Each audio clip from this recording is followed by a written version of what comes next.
Jeremiah chapter 4 verse 22 is literally one of the saddest verses in the Bible, and I'm gonna tell you why. So in this verse we have where God is talking to Jeremiah, and it is talking about his people, his children, and how his children have strayed away. It is talking about how his children are spiritually null or lack understanding. But this is the sad part. Welcome back to my 60-second-ish Bible study. Today we're looking at Jeremiah chapter 4. In Jeremiah chapter 4 verse 22, God says that his children are lacking understanding, and he says they are clever enough in doing wrong, but they have no idea on how to do right. Now, why is that sad? Let's think about this in the worldly sense.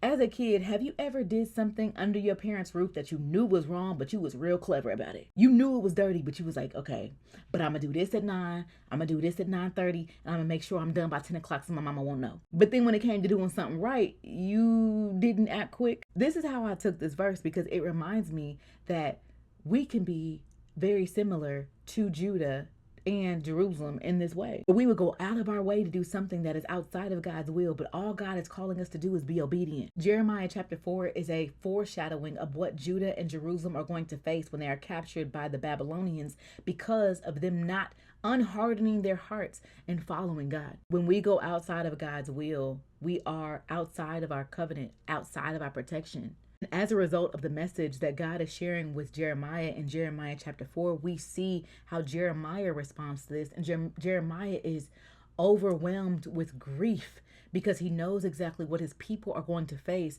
because they are not following God. They're not turning from their sins. They're not even acknowledging that they've sinned at this point. I don't have a question for you today other than this one. Will you take the time today and read Jeremiah chapter 4?